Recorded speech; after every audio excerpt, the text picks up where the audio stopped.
señoras y señores, la tertulia de este martes, 12 de noviembre de 2019. Hoy, mesa de análisis político. Saludos para Fernanda Boidi, buen día. Buenos días para todos y en especial para Antonio, que hoy cumple 10 años. O sea que feliz cumple al gran Pitu, que es mi hijo mayor. Opa. Muy bien. Bueno, por Yo pensé que era el cumpleaños de Cardarello. Claro, miré para allá. 10 años parecía poco. Sí, soy un poco precoz. Bueno, saludos para él entonces a la distancia. Qué bien. Sigo con los saludos. Diego Luján, buen día. Buenos días, buenos días. Antonio, el que no cumple años, Cardarello. ¿Qué tal? Muy buenos días para todos. Y finalmente Adolfo Fito Garcé. ¿Cómo están, che? ¿Todo bien? Bien, bien. Bueno, vamos con los temas de esta mañana. Vamos a ubicarnos en el seguimiento de la campaña rumbo al balotaje.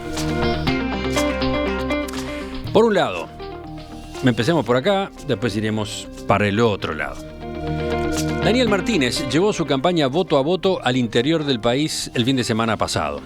La recorrida, que comenzó por localidades medianas y chicas del litoral, incluyó encuentros cara a cara con vecinos y también contactos con dirigentes locales de otros partidos buscando captar votos no frente amplistas. El domingo, en un acto en la ciudad de Libertad, Martínez pidió a los militantes que salgan a recordar los logros alcanzados por el Frente Amplio. Quedan pocos días en esta patriada que no implica de haber ganado la primera vuelta, pero conseguir el respaldo de muchos más ciudadanos para poder alcanzar la presidencia en nuestro caso particular, pero sobre todo para continuar un proyecto político. Y ante todo decirle que hay que salir a hablar, como muy bien decía el chileno, con cada hombre, con cada mujer que no nos votó en la primera vuelta, para con el corazón abierto defender lo mucho bueno hecho, que ya a esta altura creo que hay que ser demasiado necio, ambiciar demasiado el poder como para tergiversar las cosas y decir que este país no ha cambiado. Además de la campaña voto a voto, Martínez dio un giro en su estrategia la semana pasada cuando decidió presentar ministros que integrarían su gabinete. Entre ellos, Danilo Astori, que estaría al frente del Ministerio de Relaciones Exteriores, José Mujica, que encabezaría la cartera de Ganadería, Mario Vergara, que sería el titular de Economía. Bueno, como están viendo, este actor, este presidenciable en particular. Adelante, jóvenes. Rompan Bueno, el hielo. Arranco yo entonces. Dale. A ver, a mí me parece que Martínez está haciendo lo que tiene que hacer. Es decir, está dirigiéndose. Esto lo hizo desde la noche misma del 27 de octubre. En una estrategia por ir directamente, lo que luego le llamó voto a voto, pero claramente ir hacia la opinión pública, ir a la ciudadanía, ¿sí? Dirigirse directamente a los votantes porque no le quedaba otra. Claramente no tenía opciones de negociar acuerdos con líderes, ¿sí? Entonces a mí me parece que es una estrategia que estaba cantada y está haciendo lo que tiene que hacer. A mí lo que me ha impresionado de los últimos días, y creo que también es correcto, no tanto desde el punto de vista del interés del Frente Amplio, desde el punto de vista electoral, ¿no? Pero sí es bueno para la salud del sistema político uruguayo y para la salud del propio Frente Amplio en el mediano plazo. Es que Martínez decidió, me parece, recostarse definitivamente sobre la idea de la continuidad, ¿sí? A diferencia de lo que había marcado en la campaña para las internas y en donde había asomado un perfil más crítico, decidió, y el nombramiento de Astori y de Mujica creo que va claramente en esa dirección, de enfatizar que esto es una elección casi plebiscitaria, ¿sí? Una elección donde lo que se define es en buena medida el juicio de la ciudadanía sobre 3 gobiernos encabezados por el Frente Amplio. Y a mí me parece que eso es bueno, decía, tanto para el Frente Amplio como para el sistema político uruguayo, porque deja marcadas diferencias que son siempre saludables y que son cruciales, gane o pierda el Frente Amplio, ¿sí? Porque hay un mañana y porque sabemos que el gobierno que va a entrar, que va a encabezar el próximo periodo, puede tener éxito, puede fracasar. Si fracasa, necesita tener alternativas distintas que la ciudadanía valore. Entonces, y creo que también es bueno para el Frente Amplio porque a veces los partidos pierden elecciones. Es decir, el Frente Amplio es el partido más grande del sistema, tiene 40% de los votos después de 15 años de gobierno, es un desempeño excepcional desde el punto de vista comparado, pero no le alcanza. No le alcanza para ganar en la segunda, al menos en estas condiciones. Faltan todavía unos días, pero en estas condiciones no le estaría alcanzando. Y lo peor que podría hacer Martínez en este contexto es seguir una estrategia electoralista de corto plazo, de desesperación y de cambiar radicalmente las propuestas que el Frente Amplio tiene internalizadas. ¿Sí? Entonces, me parece que Martínez está tratando de ganar la elección como corresponde, pero preservando la marca Frente Amplio y preservando las diferencias que lo distinguen del resto de los competidores. Fernanda. Sí, a ver, coincido con Diego en que Martínez está moviendo fichas en múltiples lugares. Tengo la duda todavía si mi lectura es de que es una campaña muy segmentada o una campaña errática. Porque ha habido como movimientos que son diferentes y a ver, tiene sentido que sea una campaña segmentada porque necesita ganar en varios lugares, necesita mantener a las bases motivadas e instarlas a que salgan a buscar este voto, esto que se está haciendo con las 3 cartas y demás, porque incluso aunque las perspectivas fueran totalmente negativas, es necesario mantener la moral de las tropas, digamos. Entonces hay que como me parece que hay como una estrategia ahí de mantener viva la llama, si se quiere, y creo que eso está funcionando muy bien dentro del Frente Amplio. Una cosa que se ha visto es que son otros los que están pidiendo el voto para Martínez. ¿Sí? Otros. Es Orsi, asumiendo esta labor de jefe de campaña y asistiendo a las entrevistas en medios, haciendo explícita esta estrategia de que Martínez se queda en el mano a mano con la gente o en ámbitos más controlados. Eso cambió un poquito porque Orsi después dejó de aparecer después de los primeros días. Son los ministros, son otros líderes frente amplistas, son los históricos, ¿no? Es Mujica y Astori que se presentan como eventuales ministros y salen a buscar el voto. Son los artistas, ¿sí? Y son algunos colectivos gremiales con menos representatividad, menos cuestionado, pero estamos hablando de los médicos con Martínez, hubo una movida que después fue contrarrestada de los ingenieros agrónomos con Martínez, porque después la AIA salió a decir que no. Pero entonces son las redes frente amplistas. Son las redes te faltó agregarlas a la lista. Entonces es una campaña un poco rara. Supongo que candidato se está concentrando también en la instancia clave de esta semana, que va a ser el debate. Pero no termino de definir si lo veo como una cosa sumamente errática, que ha sido el estilo de Martínez desde que asumió, desde que fue investido candidato, con esto de la búsqueda por su candidato a vicepresidente y demás, o si realmente es una campaña sumamente inteligente, sumamente segmentada. Vamos a ver qué frutos da, en definitiva. Está buena la pregunta que hace Fernanda. Realmente me lo cuestiono desde el punto de vista analítico, qué es lo que está pasando ahí, porque no me termina de cerrar. Sí. Lo que parece claro es que están utilizando todos los recursos disponibles, ¿no? Y provocando, organizando una movilización muy grande, ¿no? Por ejemplo, con esto de los colectivos a los que tú recién aludías, ¿no? Sí. ¿Antonio? Yo coincido con Diego. Creo que es más, desde el debate, el mensaje final de Martínez en el debate fue: no me voten a mí, voten al proyecto político. Creo que ahí fue una señal muy clara de lo que importaba era la continuidad de los gobiernos del Frente Amplio. Y eso está refrendado por algunas encuestas que se hicieron a posterior de las elecciones, donde se les preguntaba a los electores por qué habían votado. Y bueno, en el caso del Frente Amplio, claramente cuando Nacho Sosnávar mostraba la nube de palabras, en el centro aparecía el partido, el Frente Amplio, y no el candidato, a diferencia de la calle Pou. Claramente el voto, a ese 40% que tuvo el Frente Amplio, fue más que nada un voto de apoyo al partido político y no tanto al candidato. Y creo que la estrategia esta de en qué departamentos se está haciendo hincapié, justamente, uno podría pensar, el Frente Amplio perdió 120.000 votos en el interior y sobre todo hay muchos departamentos donde tuvo muy mala votación. Rivera pasó del primer lugar al cuarto. Sin embargo, los departamentos que está priorizando es en los que ganó en esta elección de octubre, que son los más grandes, los que tienen más población y de donde históricamente el Frente Amplio ha votado más bien. Me parece que hay como una búsqueda de reencontrarse con ese electorado frente amplista, donde el Frente Amplio ha tenido históricamente sus mejores desempeños electorales, y estoy hablando de la vieja L vallista, que ahora fue claramente, el Frente Amplio gana en 9 departamentos, todo lo del litoral y todo lo del sur, a excepción de Maldonado, y ahí es donde está jugándose el partido. Che, déjenme empezar por hacer un elogio de la militancia frente amplista, ¿no? Porque se están poniendo el cuadro al hombro, se están poniendo la campaña al hombro, están haciendo un esfuerzo extraordinario.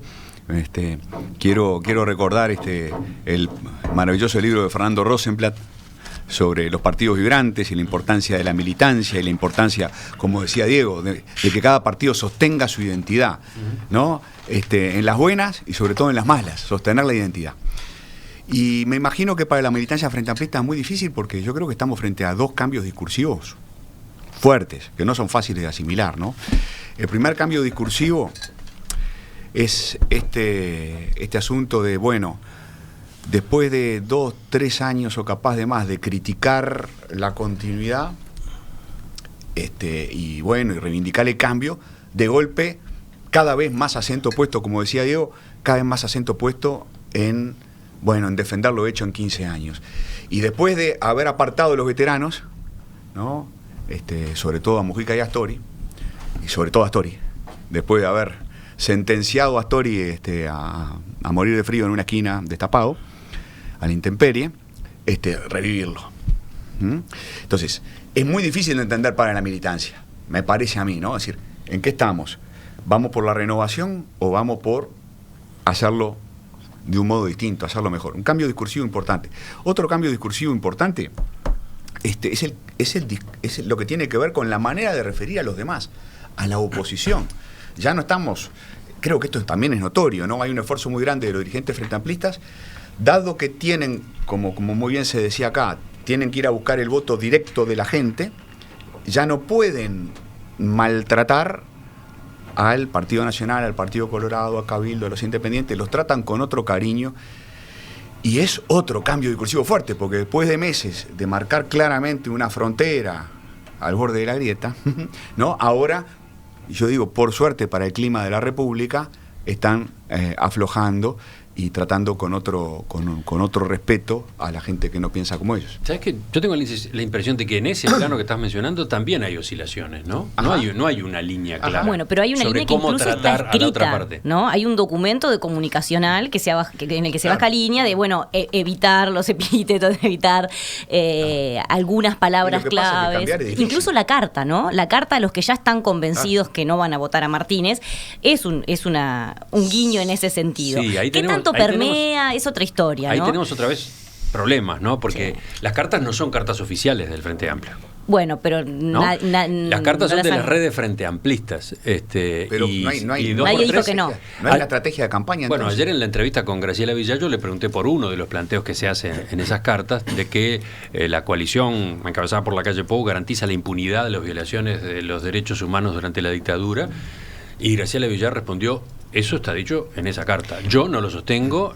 No es el discurso oficial del Frente Amplio. Está bien, pero es la belleza de la campaña desarticulada, cuando salen muchos a pedir el voto. O sea, acá no es como en Estados Unidos o en otros países donde cada aviso publicitario o cada actividad de campaña tiene que decir quién lo hace y si el candidato lo apoya. Acá no, entonces se pierde la nebulosa, es parte de la campaña frentista. Lo que pasa es que es una campaña muy rara esta del Frente.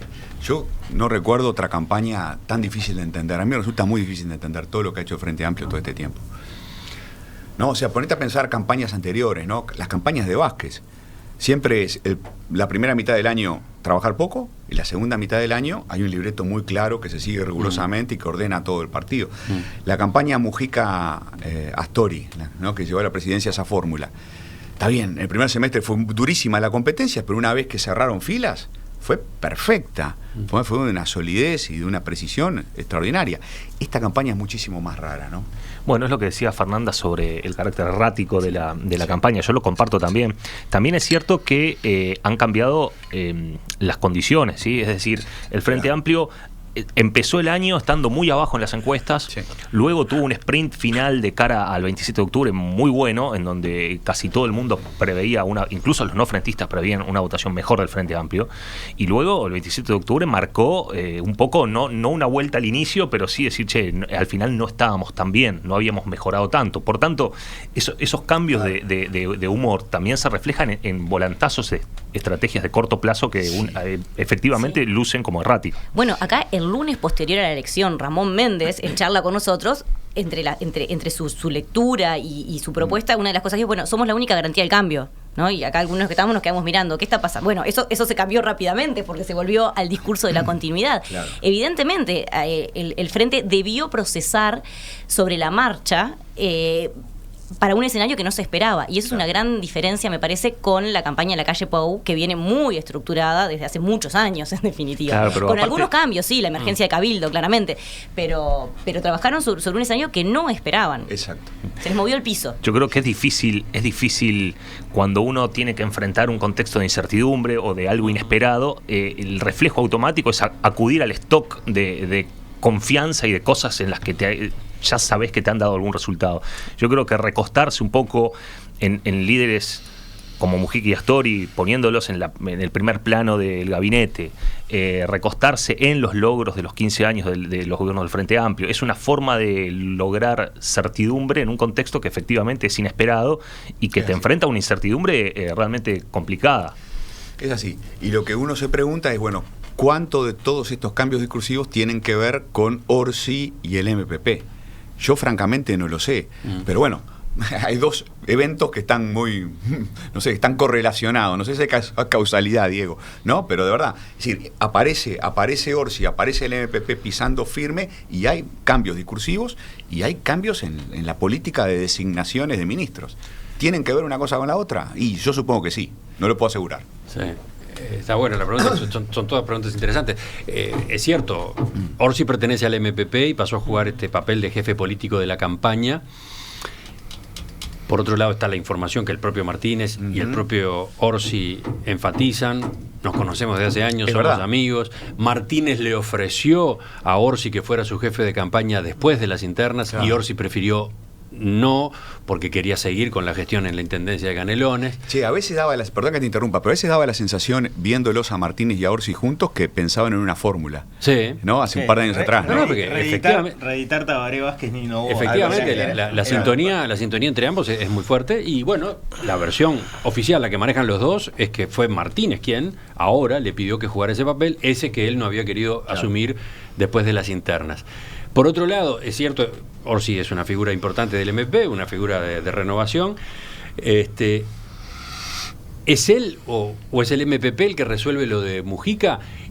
También cuesta responder, porque fíjate que a Mujica, para que asuma, entre comillas, como ministro de Ganadería, se le va a hablar la tarde previa. Después que se hicieron los anuncios de los otros ministros, entre comillas, esa tarde se va a hablar con Mujica. Sí.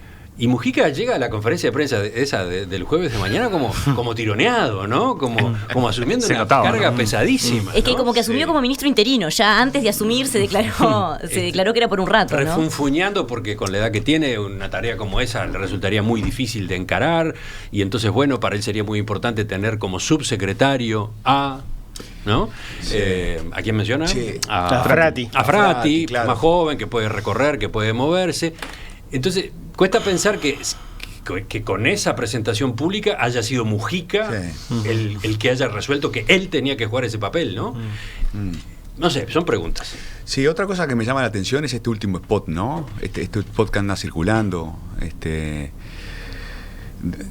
y que insiste en esta idea del pensemos. El colectivo de artistas. El colectivo de artistas, que yo lo calificaría como de lúgubre. ¿Y sabés a qué me hace acordar? Al Despertemos Uruguayos, Cambiemos la Elección del 2004. O sea, es tremendo, ¿no? Es tremendo. Es duro, ¿no? ¿Lo ven así? Yo lo veo así. Sí, yo creo que son esos avisos que como casi todos los que son potencialmente controvertidos, ¿no? Digamos, para las bases va a ser maravilloso, motivador, ¿no? Emotivo y demás, con un montón de artistas que tienen una gran llegada popular. Pero el mensaje es duro, o sea, es como que hay una especie de disociación entre el tono que vos ves a los artistas, sus caras, y el contenido de los mensajes. Es un mensaje duro hacia la oposición, ¿no?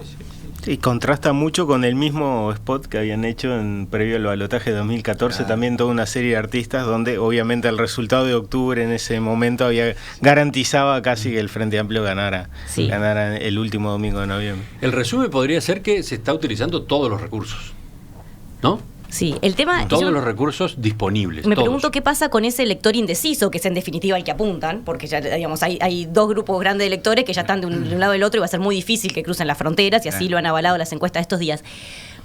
¿Qué mensajes reciben y cómo los reciben? ¿No? Porque es una especie de bombardeo. Incluso desde en particular en la campaña del Frente Amplio manda algunos mensajes que son medio contradictorios. Porque, por esto que vos decías, bueno, los mensajes agresivos hacia la oposición pararon. Sí, pararon oficialmente, pero en redes siguen funcionando muy marcadamente. Entonces, hay como un bombardeo que pobre los indecisos. Los indecisos y los que votaron a un partido y pueden eventualmente cambiar si alguien se acerca y los convence. Bueno, la playa de indecisos, más o menos definida como tal, ¿no? Sí, igual el componente porque, de indecisos parece ser muy pocos, ¿no? Es decir, sí, pero no hay mucho margen. Como que la acción está dirigida a los indecisos, a los que piensan votar en blanco anulado, y también a otros que ya tienen una posición tomada, pero a los que quizás se pueda convencer bueno, de por eso cambia. Está bien, si uno suma los indecisos más los votantes no duros, digamos, de la coalición en este caso, o bueno, del Frente Amplio en otro, puede haber un público mayor, pero indecisos, según las encuestas, y todas coinciden en esto, son pocos. Es decir, y por otra parte es razonable. Digamos, no es esperable que entre el 27 de octubre y el 24 de noviembre haya oscilaciones bruscas y haya gente que cambia drásticamente, salvo que pasen cosas, pero no están pasando cosas. No están pasando cosas en el sentido de que no hay escándalos, no hay no sé, declaraciones. Hay, por supuesto, ruidos, hay cosas, pero no está pasando nada del relieve. Pero lo que pasa es que lo que está en juego es la correa de transmisión entre los líderes políticos y sus votantes, ¿no? Eso parece estar funcionando bastante bien. Ahí está. La pregunta era, ¿iba a funcionar o no iba a funcionar? Los que votaron al partido tal, mirarlo de otra manera. ¿Votan en la segunda vuelta lo que la dirigencia del partido tal recomienda o se van por su cuenta? Pero esa correa no es solo top-down. No, es al revés. Fíjate vos que nos pasamos años diciendo, che, qué raras las encuestas, ¿no? El Frente está 10 puntos o 12 puntos por abajo de lo que pasaba hace 5 años, ¿se acuerdan? Y lo que pasó en la elección fue que el Frente estuvo... ¿Cuánto? 9 puntos por debajo. Es decir, hace rato, me parece a mí que hace mucho rato, que ya hay señales de que el electorado estaba pensando en cambiar. Y por eso la estrategia de continuidad, no sé si es la mejor para el Frente Amplio, cuando vos lo plebiscitás. Claro. Ya volvemos a la mesa de análisis político, vamos a mirar al otro lado del mostrador o al otro lado del dilema del balotaje. Estamos retomando el análisis político. Con escasa cita habrán notado de mensajes de los oyentes. A ver. Resulta que está brava la participación de los oyentes en estos últimos días. Sí. Nuestra audiencia, que es muy racional en general y muy informada, en estas últimas semanas ha ido incorporando porcentajes importantes de, ¿cómo decirlo?, prejuicio e intolerancia. Es muy notable eso. Y buena parte de los mensajes que llegan son para sacar la conclusión de que, por ejemplo, de que esta mesa está operando para tal o cual candidato. Sí, sí. O para tomar una frase de fulano, mengano, del conductor del programa y decir, ahí evidentemente eso fue dicho para producir tal efecto, ¿no? Porque están las dos cosas, la visión así generalista y simplificadora, y la otra que va midiendo palabra por palabra o frase por frase y atribuyéndole intenciones. Este es el ambiente. Desde el punto de vista estadístico, Sí. si todas esas cosas, todos esos sesgos o supuestos sesgos se compensan y valen cero al final, es lo mismo. Y eso es muy divertido. Está interesante, si un día tengo tiempo, porque la verdad que es mucho trabajo, hacer la recopilación de los mensajes llegados en un mismo segmento, por ejemplo, de la tertulia, ¿no? A ver qué es lo que da si sacamos el balance.